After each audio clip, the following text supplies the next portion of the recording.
ouest-africaine. L'UEMOA, 8 pays, un destin commun, un espace économique harmonisé, ouvert et concurrentiel. L'UEMOA, votre guide au cœur de l'Afrique, des grands événements et des grandes mutations sur Africable.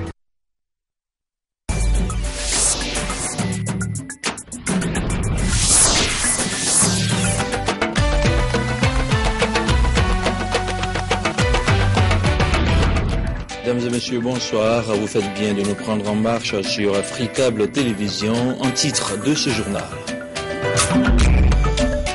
Au Mali, toute l'après-midi, des combats se sont poursuivis à Gao où l'armée a tenté de déloger inlassablement des djihadistes. Un peu plus tôt, un véhicule piégé avait explosé à Kidal, près d'un camp français. Au Cameroun, des informations contradictoires ont circulé ce jeudi à propos de 7 otages français enlevés mardi dernier, des propos aussitôt démentis peu de temps après par le Quai d'Orsay. Et puis, J-2 avant l'ouverture de la 23e édition du FESPACO, l'équipe d'organisation est à pied d'œuvre pour être fin prête avant samedi. Voilà pour les titres. Nous ouvrons ce journal avec le Mali. Dans la guerre, un véhicule piégé a explosé ce matin à Kidal, près d'un camp français, faisant 2 morts dont le kamikaze. Et dans l'après-midi, les combats se sont poursuivis à Gao, où l'armée tente inlassablement de déloger des djihadistes armés infiltrés dans la ville. Une contre-offensive du Moujao qui tente de reprendre la ville de Gao. Les soldats maliens ceinturent la mairie de Gao. De l'autre côté de ces murs d'enceinte, des combattants islamistes. Combien sont-ils? Au moins une quarantaine selon les militaires maliens. Les combats durent depuis plusieurs heures. Faites attention surtout au côté gauche, ok? C'est vers là que je viens le danger. Des blindés arrivent en renfort, maliens mais aussi français. La progression se fait mètre par mètre.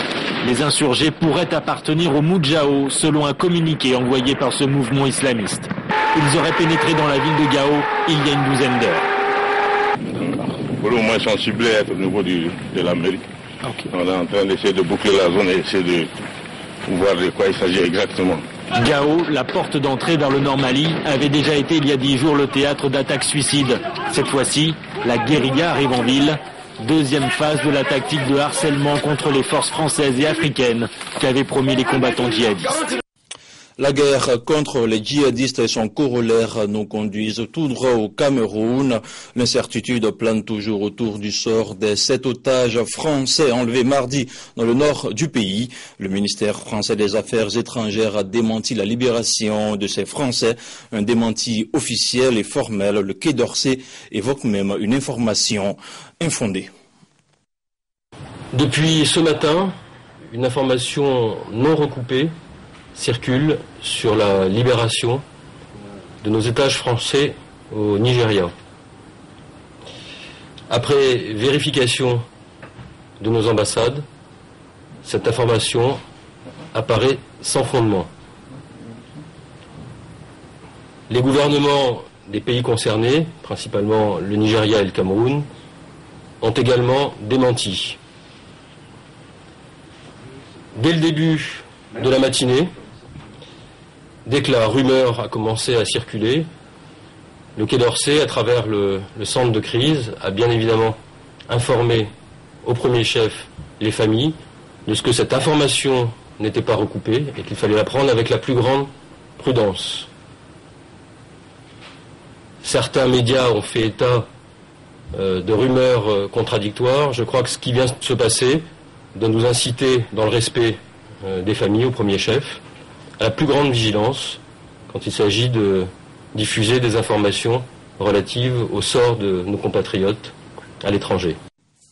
En Haïti, 2 ans après son retour spectaculaire, Jean-Claude Duvalier est au banc des accusés.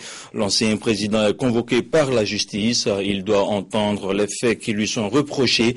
L'ex-dictateur est mis en cause pour sa gestion très personnelle des fonds publics. Quand il rentre en Haïti en janvier 2011, Après 25 années d'exil doré en France, les déclarations de Baby Doc affirmant revenir pour aider son pays confronté à une crise politique et humanitaire ne suffisent pas à lui attirer les bonnes grâces de la justice haïtienne. Moins de 48 heures après, il est rattrapé par son passé. L'ancien président à vie est inculpé pour corruption et détournement de fonds. En tout, 80 millions d'euros détournés pendant sa présidence de 15 années qui a suivi celle de son père. Mais les plaintes d'Haïtiens pour crimes contre l'humanité sont finalement rejetées en première instance pour raison de prescription. Les faits remontent à sa dictature entre 1971 et 1986. Jean-Claude Duvalier contrôle tout le pays d'une main de fer, jetant les opposants en prison ou les faisant purement et simplement disparaître. Comme Papa Doc, son père, Baby Doc, brise toute opposition par la terreur, une terreur semée par ses miliciens, les fameux tontons macoutes. En plus de se déterminer sur les charges de corruption et de détournement de fonds, la Cour d'appel doit décider ce jeudi s'il y a lieu de le juger aussi pour crime contre l'humanité. Il est aujourd'hui libre et vit tranquillement dans un quartier huppé sur les hauteurs de Port-au-Prince, mais il n'est peut-être pas au bout de ses ennuis judiciaires. Restons toujours dans le monde judiciaire et coup de théâtre dans l'affaire Pistorius. Hilton Boa, le principal enquêteur, est également mis en cause dans une affaire qui remonte à 2009. L'officier de police aurait ouvert le feu sur un minibus transportant 7 personnes, le forçant à s'arrêter. L'enquêteur principal dans l'affaire Pistorius a été évincé. Énième rebondissement dans le feuilleton Pistorius et cette fois, c'est Hilton Boa qui fait la une des journaux. L'enquêteur principal dans l'affaire vient d'être évincé.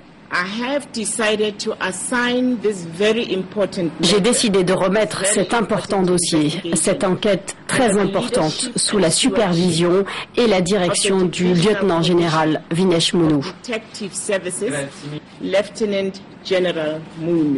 La défense du champion handisport vient encore de marquer des points en s'attaquant à la probité d'Hilton Boa. Ce jeudi, la police a confirmé que l'enquêteur était sous le coup de poursuites judiciaires pour tentative de meurtre en 2009. Boa est accusé d'avoir tiré sur un taxi collectif pour le forcer à s'arrêter. L'officier de police aurait été ivre au moment des faits. Hier déjà, l'avocat de Pistorius, Barirou, avait souligné une à une les failles de l'enquête menée par Boa contre son client. Témoignage peu crédible, scène de crime souillée par les enquêteurs. Déstabilisé, Hilton Boa avait même dû admettre que son enquête aurait pu être mieux menée. Un point de plus pour Oscar Pistorius donc, qui demande une remise en liberté sous caution. La séance pour l'heure est suspendue.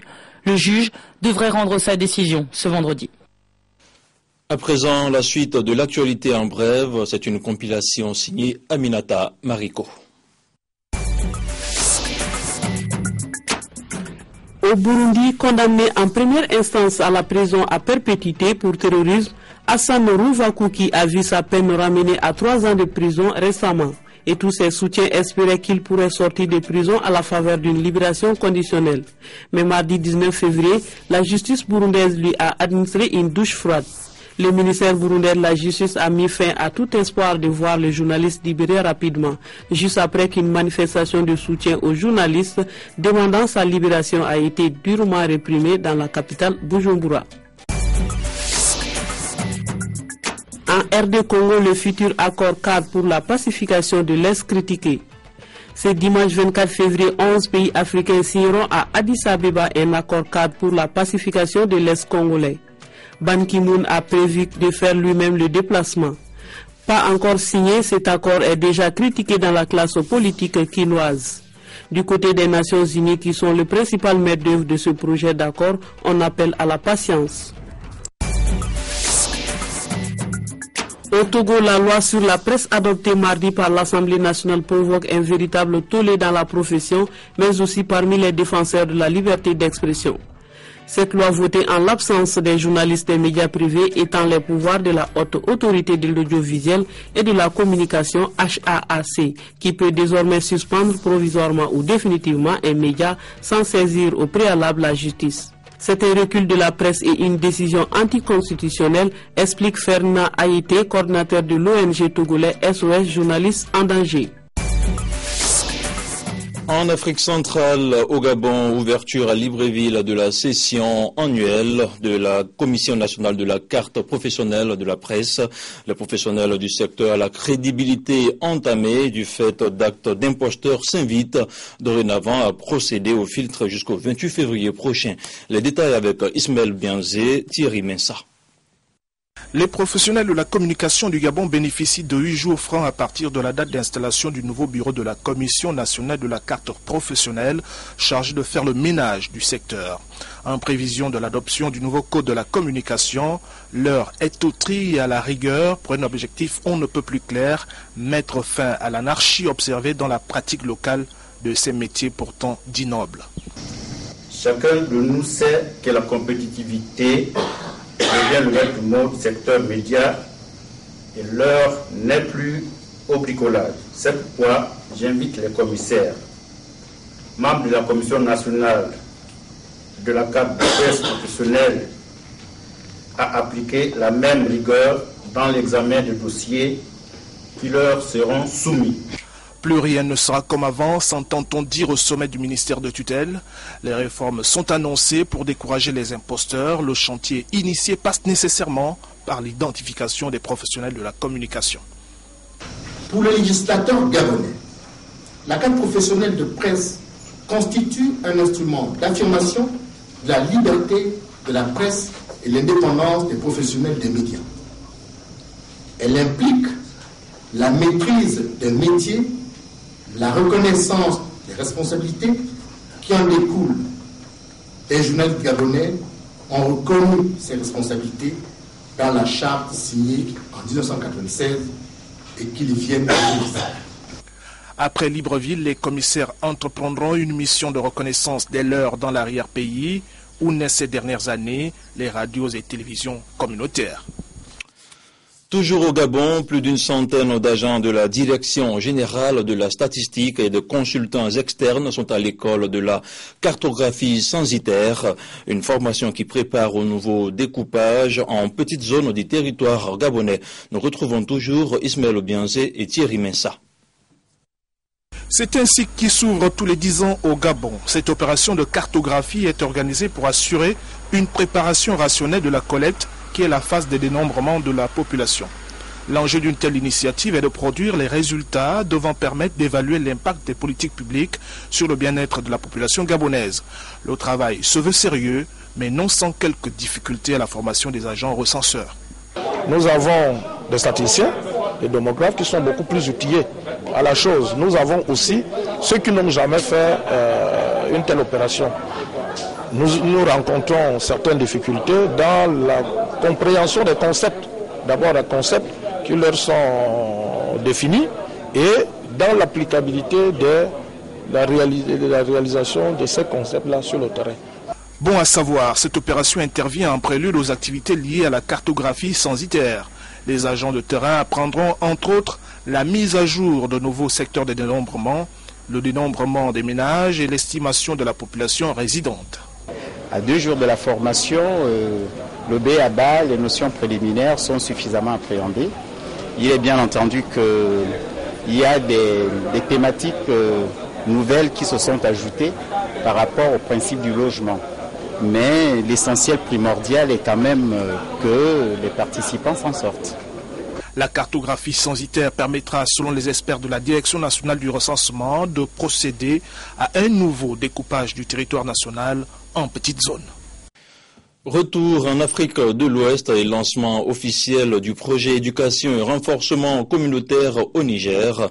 Ce projet qui a pour objectif d'améliorer les opportunités d'accès à l'éducation offerte aux enfants tout en renforçant les liens entre les communautés locales et les structures étatiques s'est déroulé ce mercredi sous la présidence du ministère de l'Éducation nationale. Sarki Aboubakar, Razak Abaché pour le compte-rendu.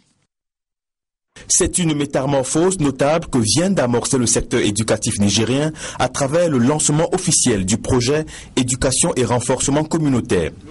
Objectif, améliorer les opportunités d'accès à une éducation de qualité et des performances en lecture des élèves du cycle primaire tout en renforçant les liens entre les communautés locales et les structures étatiques. Cet important projet qui couvrira 7 régions du Niger sera mis en œuvre par un consortium d'ONG.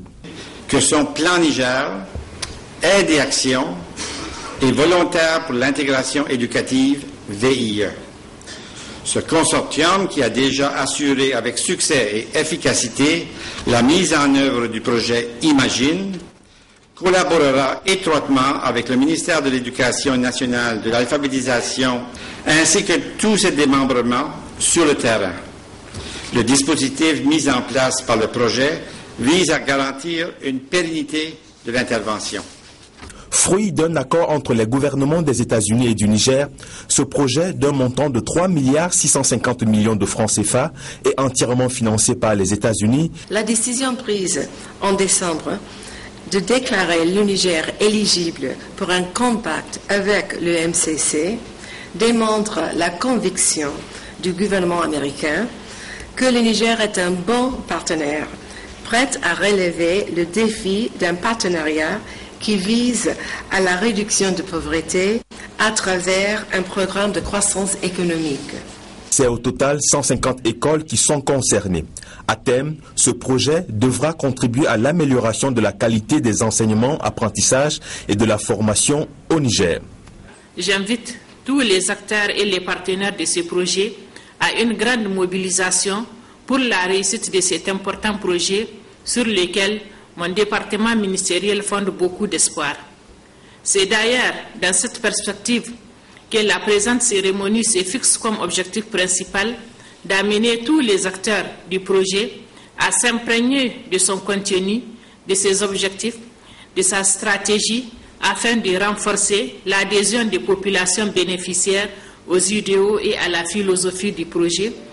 À ce jour, les zones d'intervention ont déjà été ciblées, ainsi que le recrutement et la formation du personnel effectués. J-2 avant l'ouverture de la 23e édition du FESPACO, l'heure est aux dernières retouches sur l'ensemble du site pour que la fête soit belle. Sur place, le reportage de nos correspondants permanents à Ouagadougou, Joseph Paré, Jonas Bazier et Caroline Tuinawanri. Festival panafricain du cinéma et de la télévision de Ouagadougou, 23e édition, jour J-2. La capitale burkinabé dégage une forte odeur de fête. Au siège du festival, l'heure est au dernier réglage.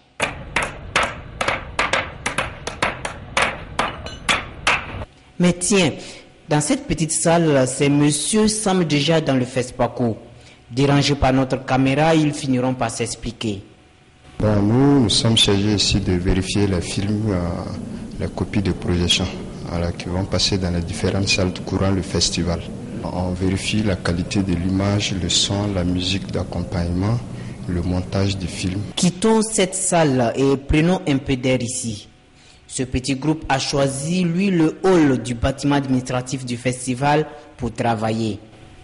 Nous sommes en train donc de préparer les documents pour effectivement les remettre aux membres donc, de jury qui auront donc la charge de juger donc les films qu'ils auront visionnés. Alors ici c'est le programme de visionnement des films que nous allons donc leur soumettre dès qu'ils seront donc sur place à Ouagadougou. Peu importe donc le lieu, bureaucrates et agents de terrain s'activent pour que la 23e édition du plus grand rendez-vous du cinéma africain soit une réussite. Cette 23e édition du FESPACO qui sera marquée par la présence effective d'Africable Télévision. Voilà qui referme ce journal. Merci à vous tous qui l'avez suivi. Bonne suite de programmes sur la panafricaine. Bonsoir.